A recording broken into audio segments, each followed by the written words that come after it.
درانیوں نے شاہ زمان خان کے دور میں 1797 اور 98 میں مزید 2 بار حملہ کیا، لیکن دونوں حملوں کے بعد سکھوں نے شہر پر دوبارہ قبضہ کر لیا۔ 18ویں صدی کے آخر میں مغلیہ سلطنت زوال پذیر تھی۔ درانی سلطنت اور مراٹھا سلطنت کی طرف سے بار بار حملہ پنجاب پر اقتدار کے خلا کا باعث بنے۔ سکھ ملوثوں کی درانی سلطنت سے جھڑپیں شروع ہو گئی اور آخرکار بنگی مسل لاہور پر قبضہ کرنے میں کامیاب ہو گیا۔ 1799 میں زمان شاہ درانی کے حملے کے بعد خطے مزید غیر مستحکم ہو گیا، جس کے نتیجے میں رنجیت سنگھ کو اپنی حیثیت کو مضبوط کرنے میں مدد ملی۔ رنجیت سنگھ کا زمان شاہ درانی کے ساتھ جھڑپوں کے ایک سلسلہ شروع ہوا، جس میں رنجیت سنگھ بنگی مسل اور دیگر اتحادیوں کی مدد سے کامیاب ہوا اور خطہ سکھوں کے زیر انتظام آ گیا۔ لاہور قبضہ کرنے کے بعد سکھ فوج نے فوری طور پر شہر میں لوٹ مار شروع کی۔ رنجیت سنگھ کے بادشاہ بننے کے اعلان تک رہی۔ اس کے بعد سے لاہور سکھ سلطنت کا دارالحکومت بنا۔ مغلیہ دور کے لاہور کی عالی شان عمارات 18ویں صدی اور آخر میں کھنڈر بن گئی۔ سکھ کے حکمرانوں نے لاہور کی قیمتی مغل یادگاروں کو لوٹا اور قیمتی مرصع پتھر اور سفید سنگ مرمر اتار کر سکھ سلطنت کے مختلف علاقوں میں بھیج دیا۔ اس لوٹ مار کا شکار اہم یادگاروں میں مقبرہ آصف خان، مقبرہ انارکلی اور مقبرہ نورجہاں شامل ہے۔ شالیمار باغ کا تمام سنگ مرمر اتار کر امرتسر میں رنجیت سنگھ کے رام باغ محل کی تعمیر کے لیے بھجوا دیا گیا۔ باغات کا عتیق دروازہ لہنگا سنگھ مجیٹھا، جو سکھ دور کے لاہور کے گورنر میں ایک تانے فروخت کر دیا۔ رنجیت سنگھ کی فوج نے لاہور میں سب سے اہم مغل مسجد کی بے حرمتی بھی کی۔ بادشاہی مسجد کے ایک اسلحہ ڈپو اور رنجیت سنگھ کے گھوڑے کی اصل میں تبدیل کر دیا گیا۔ اندرونی لاہور کے سنہری مسجد کے ایک مدت کے لیے گردوارہ میں تبدیل کر دیا گیا، کہ مریم زمانی بیگم مسجد کے ایک بارود فیکٹری بنا دیا گیا۔ سکھ سلطنت کے تحت تعمیر نو کا کام مغلوں سے متاثر ہو کر کیا گیا۔ رنجیت سنگھ خود لاہور قلعے میں منتقل ہو گیا اور سکھ سلطنت کے انتظام کے لیے اسے مرکز بنایا گیا۔ 1812 تک سکھوں کے اکبر کے زمانے کی اصل دیواروں کے ارد گرد بیرونی دیواریں بنا کر شہر کا دفاع مضبوط بنایا۔ اس کے علاقے شاہ جہاں کے تنزل پذیر شالیمار باغ کو بھی جزوی طور پر بحال کیا۔ سید احمد شاہ بریلوی نے 1821 میں سکھ سلطنت کے خلاف علمی بغاوت بلند کیا، جس کے نتیجے میں تحریک مجاہدین وجود میں آئی۔ سکھوں سے حاصل کردہ مفتہ علاقوں میں اسلامی قوانین نافذ کیے، لیکن بالآخر 1831 میں مہاراجہ رنجیت سنگھ کی افواج سے لڑتے ہوئے بالاکوٹ کے میدان میں سید صاحب اور ان کے بعض رفاق کے جام شہادت نوش کیا۔ ابتدائی برطانوی دور میں سول اسٹیشن میں واقع ممتاز مغل دور کی یادگار کو دیگر مقصد کے لیے استعمال کیا گیا اور کبھی بھی ان کی بے حرمتی بھی کی گئی۔ مقبرہ انارکلی کو ابتدائی طور پر دفتر کے لیے استعمال کیا گیا، جبکہ 1851 میں اسے ایک گرجا گھر میں تبدیل کر دیا گیا۔ اسے دوری میدائی انگا مسجد کے ریلوے انتظامیہ کے دفتر میں تبدیل کیا گیا۔ مقبرہ نواب بہادر خان کو ایک گودام میں اور مقبرہ میر مانو کو ایک شراب کی دکان میں تبدیل کر دیا گیا۔ اس کے علاوہ انگریزوں نے کئی دیگر عمارات کو civil secretariat, public works department اور اکاؤنٹنٹ جنرل کے دفتر کے لیے استعمال کیا۔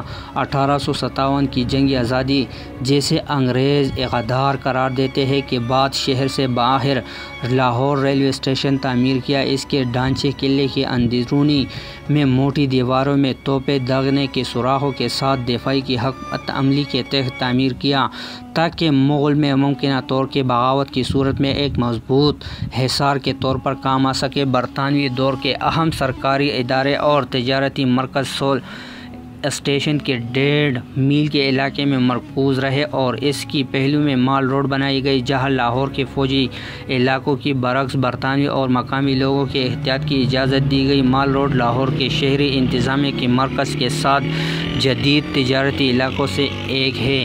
برطانوی راج کے دور میں مال روڈ پر کئی قابل ذکر ڈھانچے تعمیر کیے گئے، جن میں منٹیگول ہال، جو موجودہ دور میں قائد اعظم لائبریری ہے، اور لارس گارڈ اہم ہے۔ باغات ملدنن کے رائل بوٹنگ گارڈ سے بھیجی گئی 600 سے زیادہ اقسام کے درخت اور پودے اگائے گئے۔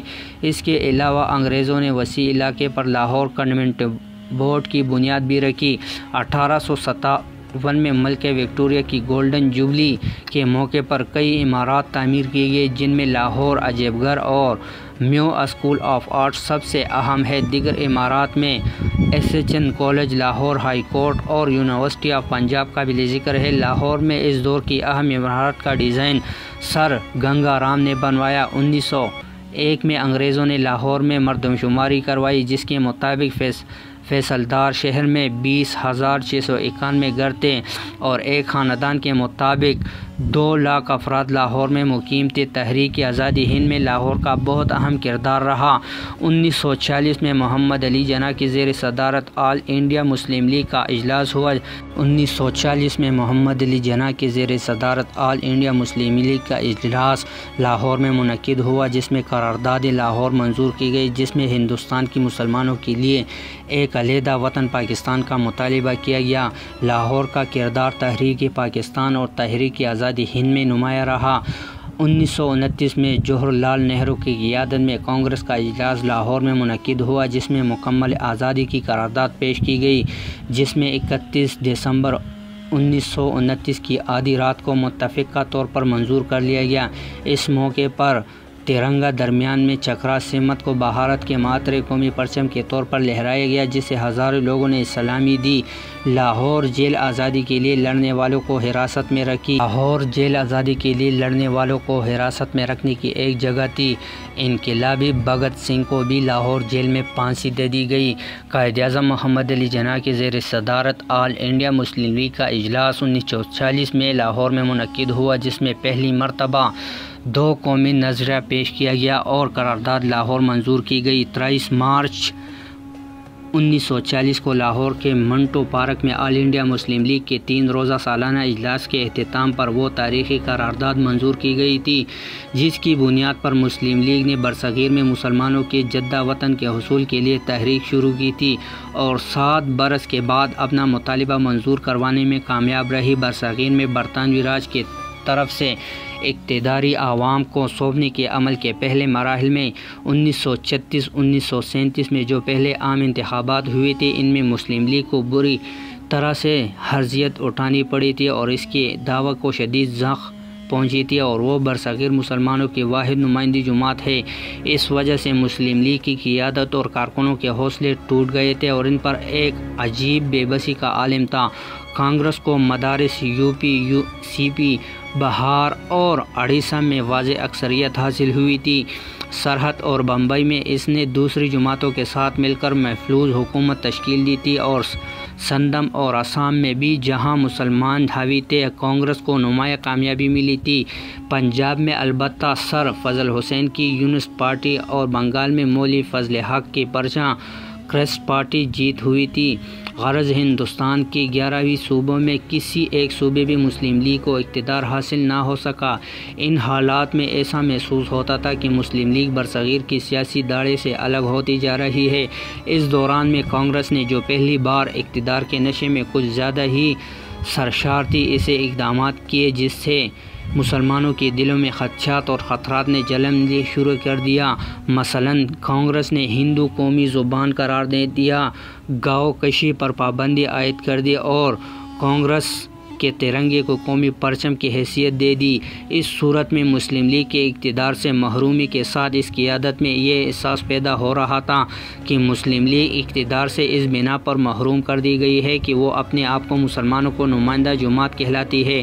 یہی نقطہ آغاز تھا مسلم لیگ کی قیادت میں 2 جدا قوموں کے احساس کی بیداری کا۔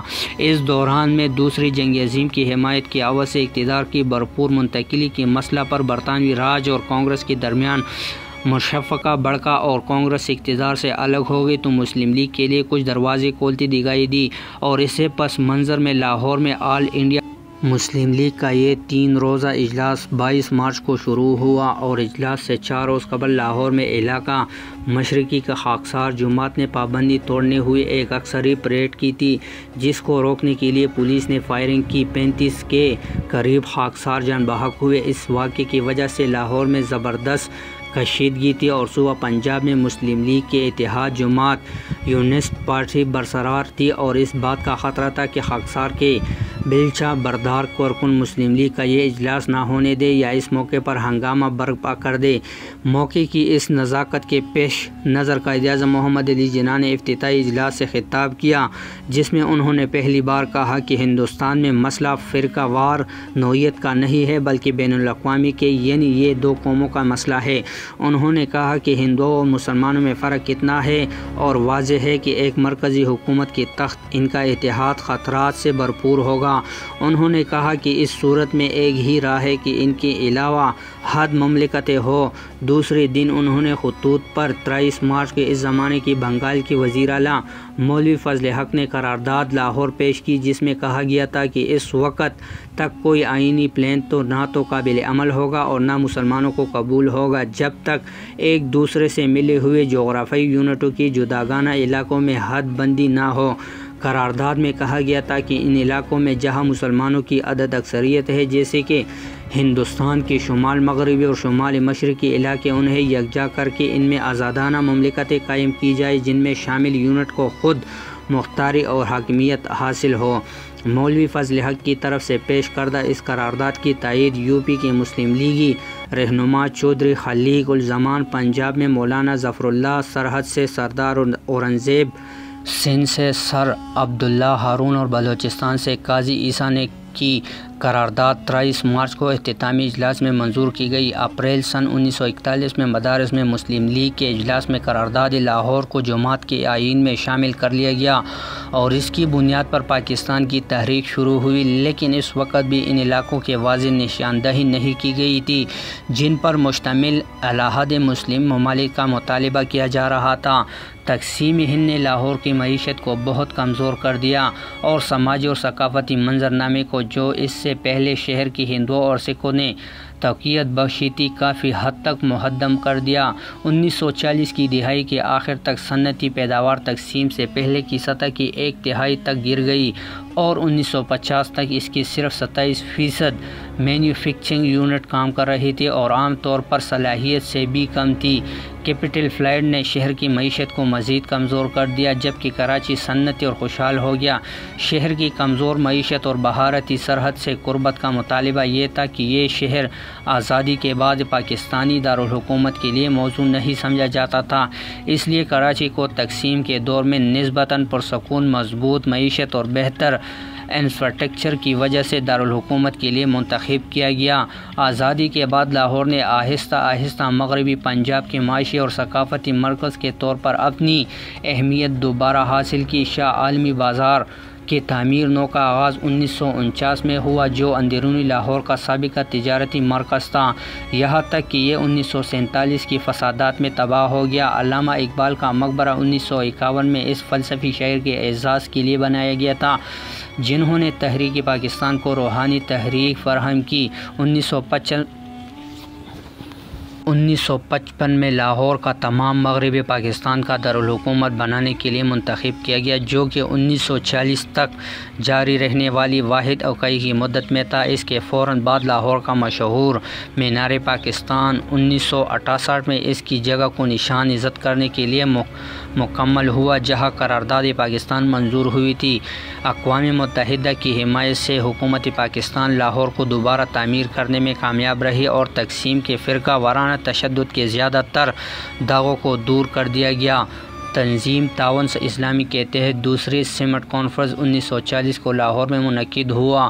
1965 میں پاک بھارت جنگ کے دوران میں لاہور بھی میدان جنگ بنا۔ 1996 میں بین الاقوامی کرکٹ کونسل نے ہونے والی کرکٹی عالمی کپ کا final match Gaddafi stadium Lahore میں کھیلا گیا۔ فیصل کے اندر شہر جسے اندرونی لاہور کہا جاتا ہے لاہور کا قدیم ترین اور ثقافتی حصہ ہے۔ لاہور کی آبادی 1998 کے مردم شماری کے مطابق لاہور کی آبادی 63,18,745 تھی۔ ایک اندازے کے مطابق جنوری 2015 میں لاہور کی آبادی 1,52,000 ہوگی۔ خانہ و مردم شماری پاکستان 2017 کے نتائج نے لاہور کی آبادی کا تعین 1,11,26,285 کیا جس میں 1998 سے 4.7% کی سالانہ شرح نمو ہے۔